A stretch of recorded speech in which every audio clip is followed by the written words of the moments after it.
Picture the deadliest assassin in the world giving it all up for a quiet life. It sounds peaceful, right? Wrong. Sakamoto might have traded guns for groceries, but beneath that easygoing smile is a power that defies belief.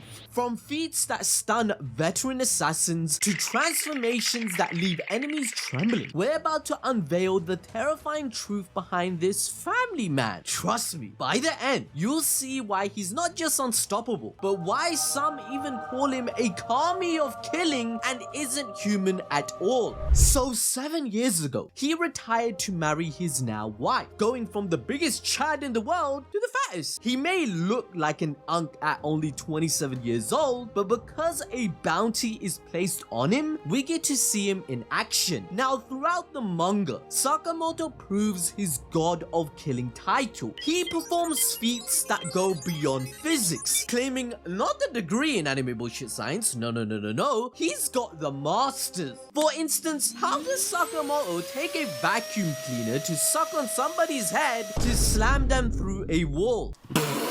So first things first, Sakamoto is widely regarded by multiple assassins as the best in the business. He was trained by Sotoda, a retired assassin who's famous for unparalleled martial arts in Aikido. Let's just say he was taught by the best, which means Sakamoto is a master at martial arts with expert acrobatics. How else do you think his fat ass is jumping 20 meters in the air like it's nothing, doing flips, and is extremely flexible? On top of that, Sakamoto knows how to manipulate pressure points, giving him the power to disable opponents in the blink of an eye. And don't think you can sneak up on him either. Sakamoto's instinctive reactions and enhanced senses let him catch bullets with a simple cough drop. Like, believe it or not, Sakamoto even blocked an attack from someone using an invisibility suit, which is just insane. His body reacts so quickly that he can handle threats he can't even see. And this is an important time to bring up that Sakamoto is the only character who can completely hide his thoughts from Shin at will. Shin can't read anything if Sakamoto doesn't want him to. This is like when Batman masked his thoughts against an enemy, playing a song in his head instead.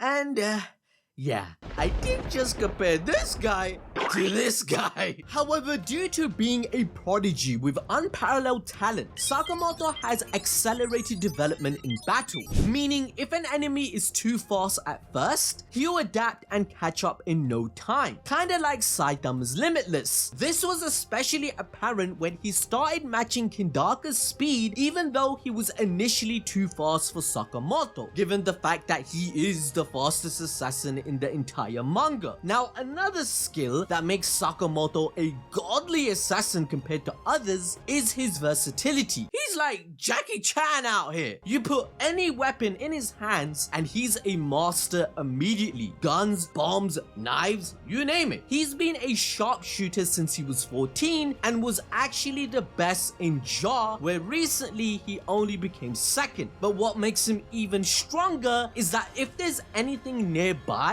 like a spoon, a mop, or even food, Sakamoto can turn it into a lethal weapon. That's why Rion Akao and Nagamo were stated to be roughly equal, but she claims that if they were placed in a 1v1 with a room of random objects, Sakamoto would win 100 out of 100 times. Now, a good example is his John Wick-like fights, where he uses a pen, yeah, you heard that right, a pen to defeat his enemies on the plane as part of the JCC test. And if you thought that was impressive, check this out. Sakamoto once trained 100 meters underwater, and what do you think he did? He fought multiple sharks! This was during an undersea mission. He built up a crazy high lung capacity because of it, showing his skill in adaptation under extreme conditions. But Sakamoto ain't just skill when fighting, he's got brains too. His photographic memory helps him remember complex details, like the exact composition of bombs he only glanced at years ago when facing Boyle. And then, people, the most important one in any anime character, if you don't have this, you're trash according to the community. This guy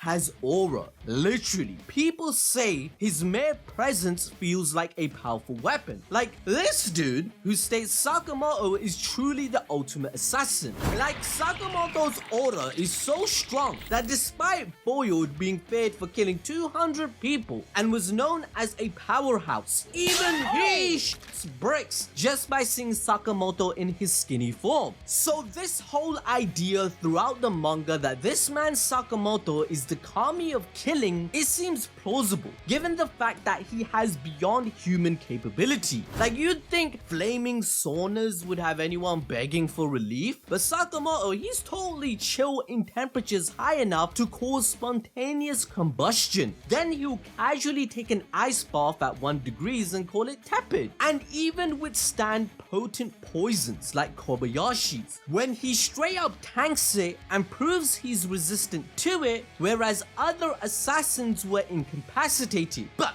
a power scaling video will never be complete until we learn how much he can lift and what's his full power, how fast is Sakamoto, and what's his defense like. Because guess what? I only just got started. The first thing we see him do is somehow stop a bullet with a cough drop. The force required to do this is gonna get power scalers going nuts measuring this guy's spit, right? But this also tells us that casually, Sakamoto is faster than 800 miles per hour. But when saving his wife from a bus jacking, he uses a stop sign to halt it, and this looked like nothing for him. A bus in Japan with people on it completely full usually weighs 5 tons, and when accounting for the force of speed, it's approximately 27,783 newtons of force needed to stop it in around 3 seconds. So that's basically Sakamoto with this feat. What he just did, he's holding up nearly 3 elephants. Excuse me, what?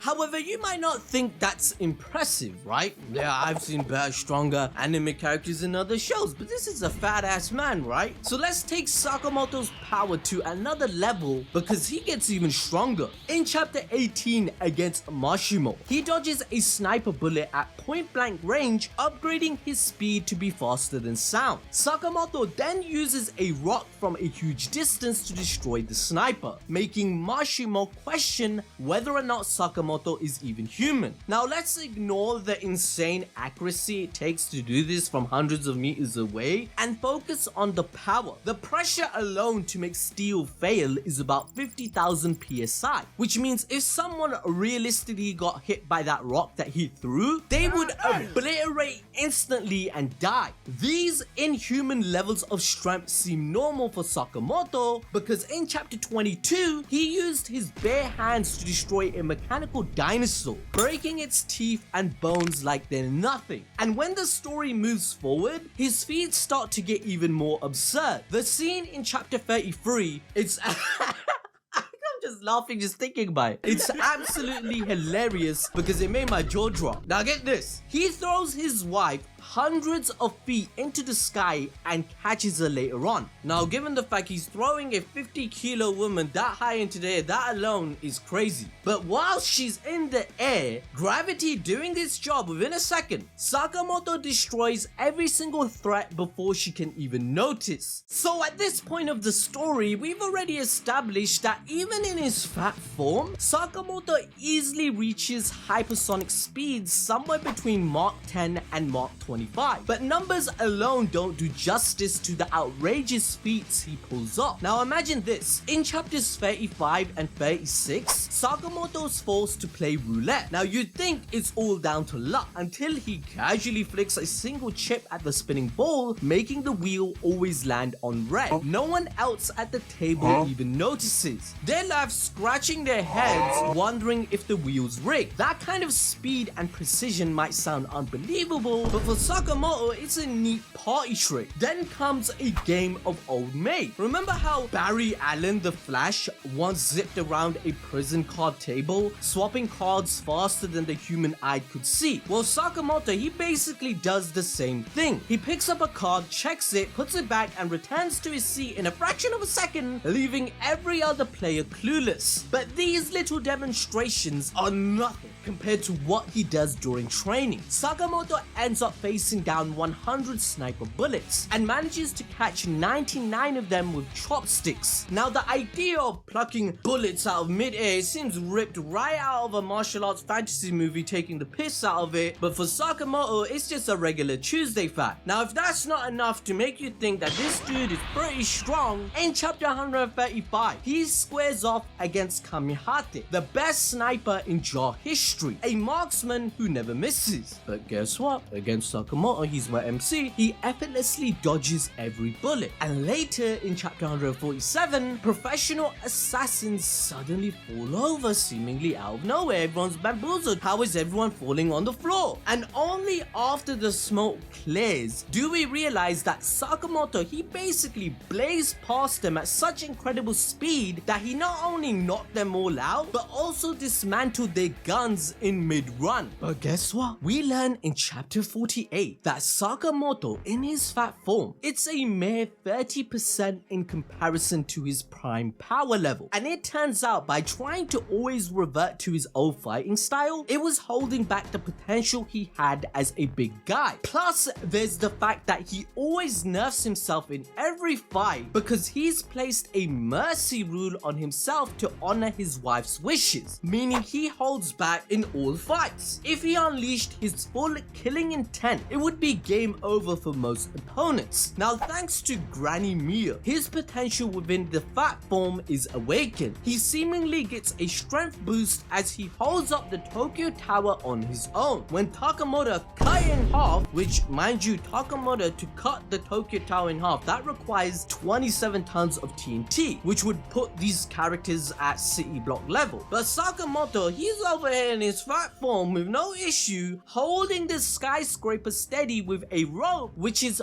4,000 tons. This isn't even accounting for his impressive defensive capabilities whilst doing it. His opponent has sharp wires that can cut anyone in multiple pieces within a blink of an eye. A part could cut steel with these wires like butter, but Sakamoto's body is just too strong. This is pretty much confirmed when Kashima said Sakamoto's body is stronger than steel and he can't keep up with him even though he's scientifically enhanced, which now confirms why Sakamoto withstood numerous point-blank explosions from Boiled, also thanks to his bulletproof glasses and this fire resistance apron that he always wears. But this also explains the sniper bullets from Mashimo and how he was unharmed by Udo's bomb which annihilated the building. I mean, look, the best sniper in the world's bullets, it couldn't even pierce him in chapter 135 as it doesn't even fully get through his arm and he recovers seemingly instantly in the next chapter. So essentially our MC has two power modes, fat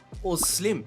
In chapter 102, we see Sakamoto in his skinny form managing to rip steel beams out of a wall, and given that he's stronger in his fat form, we haven't even seen the best of his peak. Ripping a steel beam from a wall, that alone requires hundreds of thousands of pounds of force, which explains why he can literally, this panel is ridiculous, like a zombie, he smashes his hand into the floor and grabs someone through concrete like he did against Kobayashi. So in his skinny form, Sakamoto calls it going all out. And you might be thinking, how the hell does this guy even transform to begin with? Well, when fighting for a significant amount of time, Sakamoto burns so many calories that his body reverts back to his original form. Now you're gonna say, that doesn't really make sense. Does that make much sense? No. Do we care? Also no. But with this powerful transformation, there was a moment when Kashima sends Sakamoto into another train. He just runs back at super speed so fast that others around him look like they're standing still, terrifying him. Against Kanaguri, he uses his sensei's signature Aikido and easily beats him, to the point where the guy is in disbelief of how strong Sakamoto truly is. So powerful that his camera can't even follow him him and you can't find him on the film lens, right? It's not working. Then against Kindaka, he manages to take a heavy blow and outrun a train to land his own. In his prime, he was known as the greatest hitman and shooter to ever live. And Sakamoto himself stated recently that he isn't close to his prime and needs to get stronger. The database at the jar states that they've never seen a fighter close to Sakamoto. This is despite having an incredible memory that allows him to remember and see over 30,000 assassins in the world and what they have to offer since the foundation of the jar, but he still puts Sakamoto in a league of his own. So why does my man Sakamoto, why does he get so much glazing in the manga? Well, chapter 107 onwards, we start to see what a monster he was. Kindaka was the fastest assassin ever. He was so strong that even when Sakamoto, Nagumo, Uzuki, and Nakao, they teamed up, they could barely keep up. Sakamoto was the most impressive as he used his surroundings more than the others, using a large ribbon to send Kindaka flying across the building. So yeah, it may have been a 4v1, but these teenagers managed to take him down. Then, when being attacked by another assassin, Sakamoto somehow uses a handgun as a blunt object, throwing it hundreds of meters into the sniper's head, killing him instantly. Yeah, you heard that right. He out-sniped the sniper with just a handgun and brute force. Like in chapter 115, bro uses wires from a bridge to control his motorbike mid-air like venom. Shortly after, he faces an assassin and he makes the crucial mistake of angering our MC, which makes Sakamoto dash forward so quickly that the guy didn't see a thing. He then punches him so hard that the assassin feels like he's been hit with an explosion. This is by far the strongest punch we've ever seen in the series. My man needs to register his hands as lethal weapons because they can kill someone with a single touch. Now I need to calm down because we get further proof that Sakamoto was truly the strongest out of the three of them, as Nagumo and Nakao are struggling against an assassin who poisoned them, making them die if they move too quickly. So what does Sakamoto do? He grabs the guy by the neck and slowly crushes the life out of him. No attack phases him in the slightest, killing the assassin that almost just killed two S-Class. Now you're probably wondering, wait a second, is he the strongest in the entire manga? Does he ever lose? Well, he does. The first time we see Sakamoto truly outmatched in his true form, the skinny form that is in his prime, is against Takamura. Now whilst Takamura was stronger, Sakamoto did a lot better than Nagumo. He managed to dodge his attacks that were literally shredding buildings like they were made of butter. Even though Sakamoto has been recognized as the world's strongest assassin in his prime, Takamura has grown exponentially stronger since those days, matching and arguably surpassing Sakamoto's legendary prime power level. Now what makes this fight so memorable is that Sakamoto actually manages to keep up, but as the battle goes on, it becomes clear that Takamoto's power is on another level entirely. However, that isn't to say Sakamoto is weak,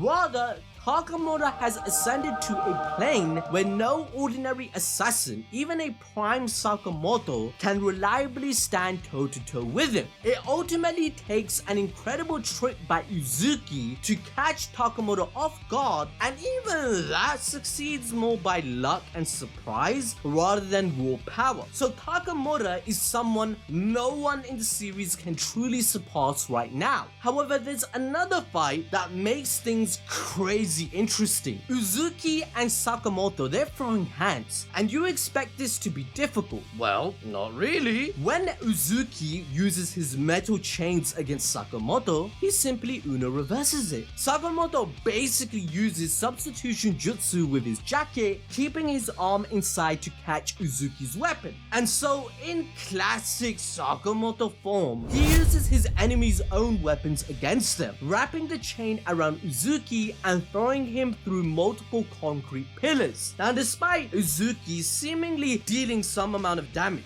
Sakamoto really didn't seem to struggle here and won, which tells us that this dude is definitely you shouldn't mess with, even if you think he's weaker than you, because he's still gonna get the dub. Now, to enjoy more peak fiction, watch this video about the Order where we break down the entire organization regarding their members.